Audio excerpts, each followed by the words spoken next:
Welcome to Not Another PD, the podcast for helping professionals who are over dull trainings and death by slideshow workshops. I'm Jasmine Purcell, social worker, coach, supervisor, and self-proclaimed boundaries queen. Each week, you'll hear real, honest conversations, sometimes solo, sometimes with expert guests.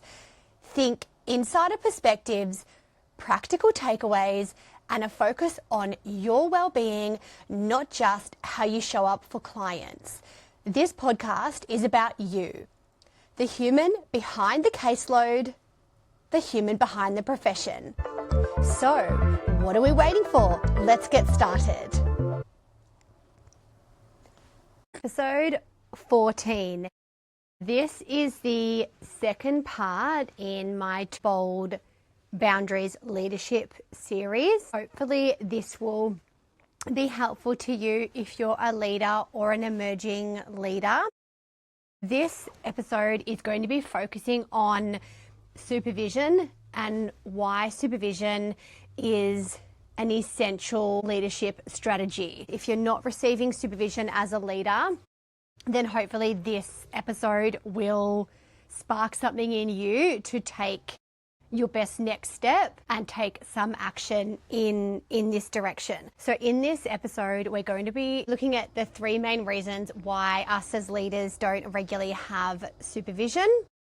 And if we are working for an organization, then we're going to look at what are some ways that you're able to self-advocate for the importance of your supervision with your organization. We're going to look at some practical ways that you can explore with your organization funding or arranging supervision for you.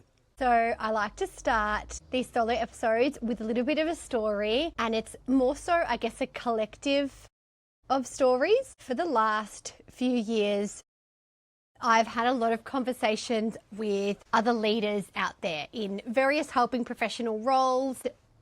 The conversations are often very similar. They all have an underlying, theme that a lot of the leaders I've spoken to are not engaging in supervision themselves.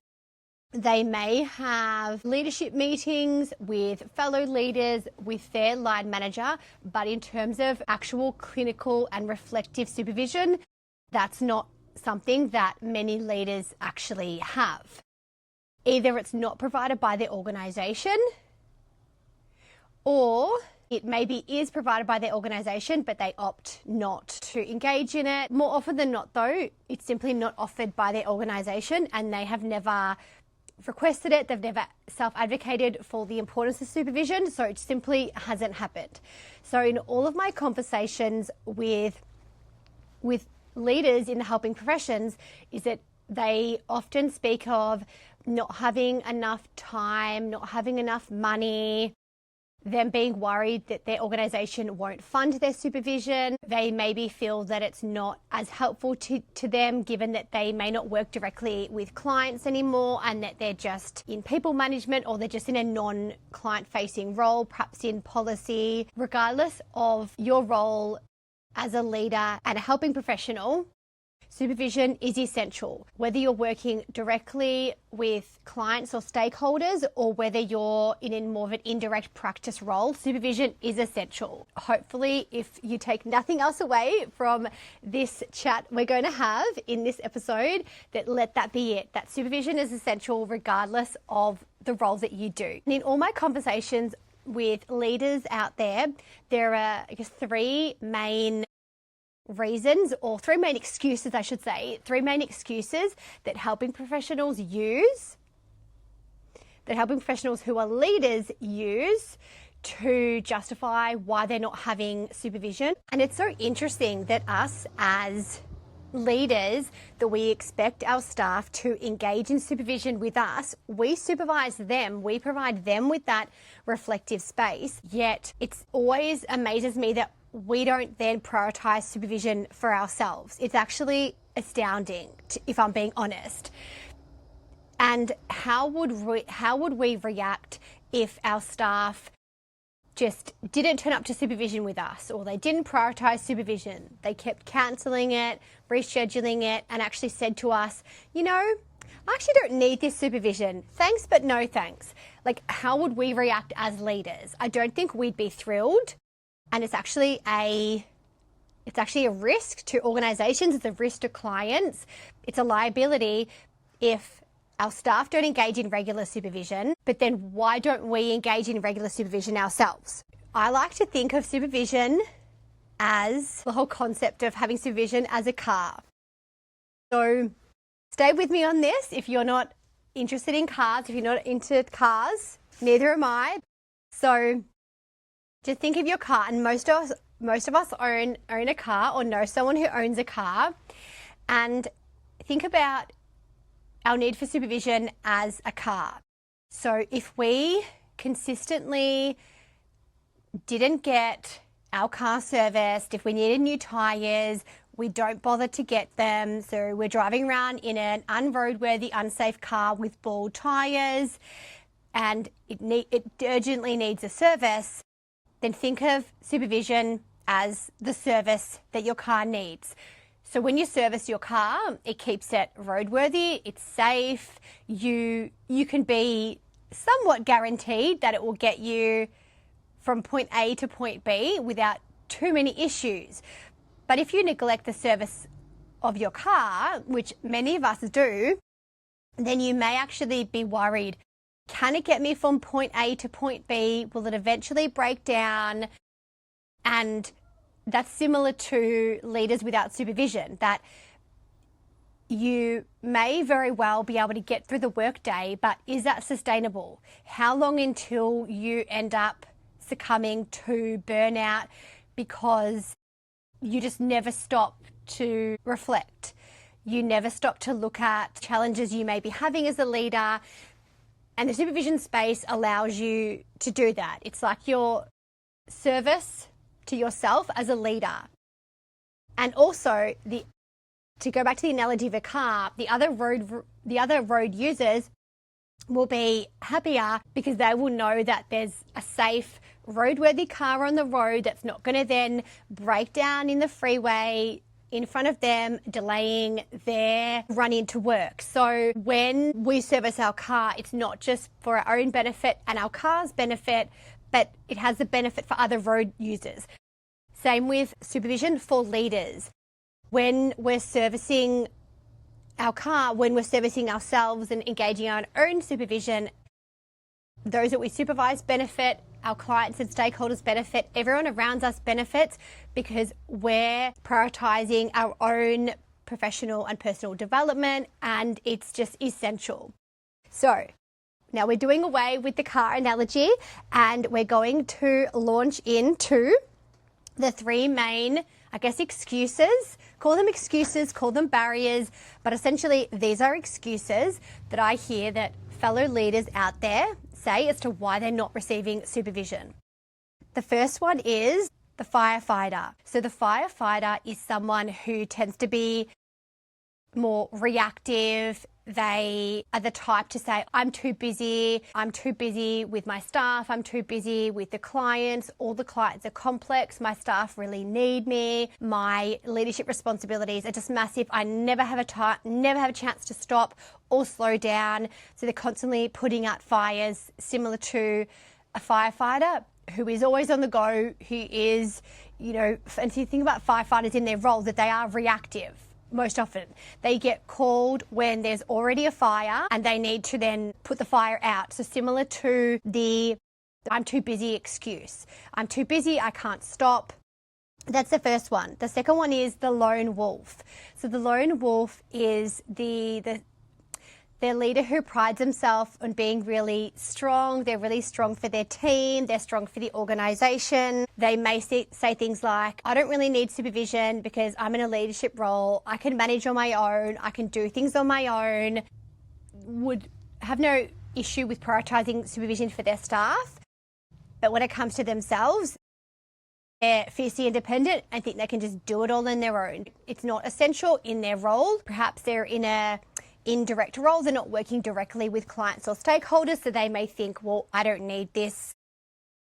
I'm okay on my own. So the lone wolf. The third one is the banker. This is my, I guess, personal fave. I've used this excuse before and I've heard this one, I'd say above all others, is the banker. So if you think about a banker or anyone who works in financial services, I guess what's their main focus is, managing money. So the banker's excuses would be there's no budget in the organisation for that. The organisation won't pay.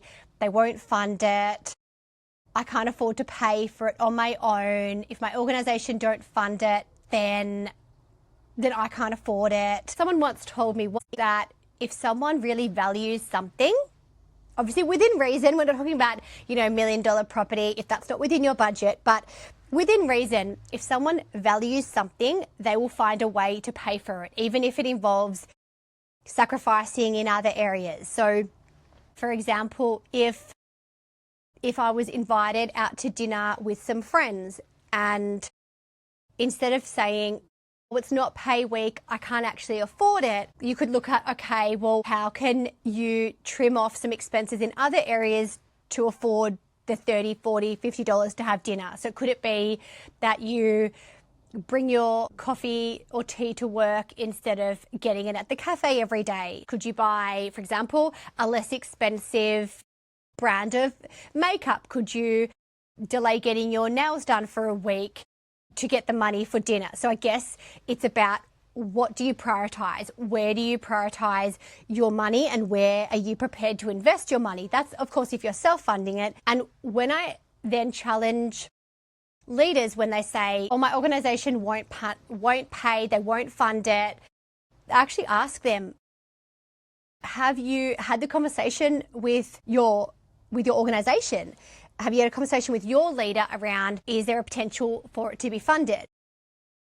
And I can tell you, in my experience at least, 9 times out of 10 is actually tell me that they haven't had the conversation. They're just being their banker. They're making these essentially financial decisions on behalf of their organizations that they won't fund it. There's no money in the budget, but they haven't actually asked the question. So I then will ask them, and I ask all of you, well, can you afford not to have supervision? I know I can't afford not to have supervision. And I've always, regardless of whether I've had supervision provided by my organisation or not, I've always had external supervision that I've funded privately. And even when I was in really quite low-paid graduate social worker positions, I've always prioritised funding my own supervision. And sometimes it meant shaving off unnecessary expenses elsewhere. And I was able to do that because I really prioritised the supervision and the value that it brings. And regular supervision is something that's also helped me develop increased confidence in my own leadership abilities, because us leaders need supervision just as much as our staff, if not more so, because we're role modelling to them around the importance of supervision. And when we have that space to reflect on our practice, on our leadership, on even our career direction, our career development, then we're actually better leaders. So now that these excuses, the firefighter, the lone wolf, and my personal fave, the banker, have now been all unleashed, we can no longer hide behind these excuses as to why we don't receive supervision or why we don't engage in supervision. And if you're thinking that you actually haven't had the conversation with your organisation yet around funding your supervision and you're a bit uncertain as to how to have the conversation with your manager, I'm going to go through just a few quick tips for self-advocating to your organisations around the importance of supervision. So the first one is that it's to mitigate risks, so risk management. When we don't engage in regular supervision, there's a higher likelihood that we'll experience burnout. At the very least, compassion fatigue. And it can also lead to, if we're experiencing burnout or even teetering on burnout, or if we're just so emotionally drained in the work that we're doing and we don't have the supervision space to discuss conceptualize client cases, maybe our career direction, etc., then it can actually lead to things like increase in unplanned leave, so sick leave, which is frequently used as mental health days, you may have heard it called, and then that impacts like service delivery as well. So that's the first thing to mitigate risk. The second one is that it's about role modeling. So role modeling to your teams, to the emerging professionals out there. So your organisation may have an influx of students on placement doing their work experience or their clinical placement in your organisation, and also with your staff who are less experienced than you. Well, what are we role modeling to them if we're not engaging in supervision ourselves? How can we express the importance of supervision to our staff if we don't even prioritise supervision for ourselves? So what are we role modeling? The third one is retention. Leaders who feel supported by their organisations, so leaders who feel that their organisations invest in them, whether it's invest in their supervision, in their professional learning in other ways, so funding different training courses and professional development opportunities. If they feel valued by their organisation and that their organisation actually invests in them, then they're more likely to stay. So then organisations are going to retain you as an amazing leader if they keep you happy.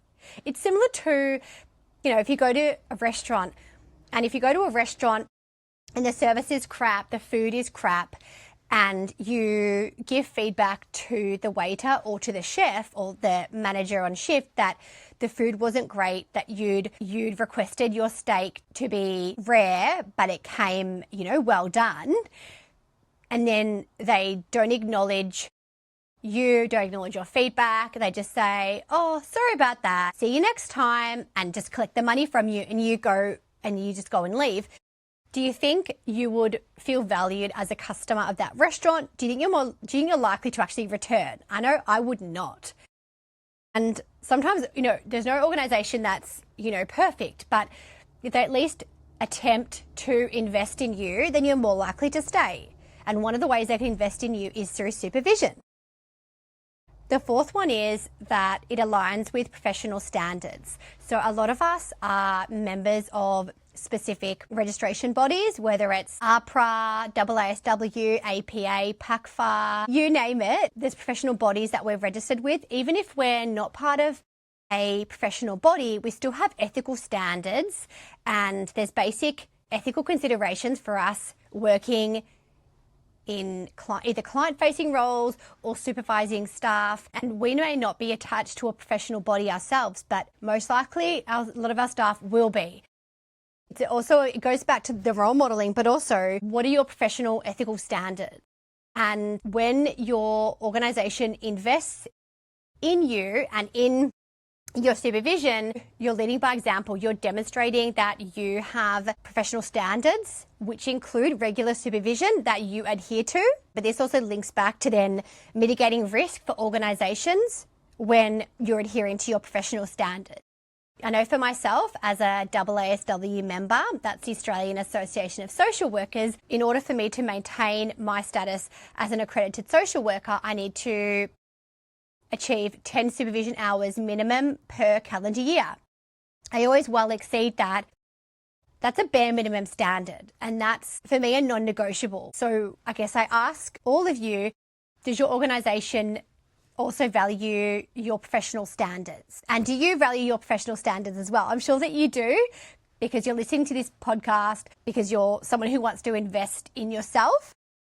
And then the fifth one is that it's just simply fair and just. You supervise your staff, or maybe your staff have external supervision, but your staff have supervision. It's only fair and just and right that you have it yourself. It doesn't make sense otherwise. So if having supervision is on your mind, I encourage you to have the conversation with your organisational leaders. You can even share this podcast episode with them, and then have the conversation around why it's so important as a leadership strategy, and it's a non-negotiable leadership strategy that you also receive your own supervision. And if you'd like to explore any supervision options with me, then I'll put all the details in the show notes. You can also reach out to me through social media, on DMs, via email. I would love to hear from you. And if you're a leader who does invest in supervision, I would also love to hear from you. What were the main drivers for you prioritizing that supervision for yourself? Thanks so much, everyone. Let's all keep our cars on the road. Thank you so much for listening to Not Another PD. If today's episode resonated with you, share it with a colleague who could use stronger boundaries, less burnout, and more balance. And don't forget to subscribe. Until next time, keep saying yes less.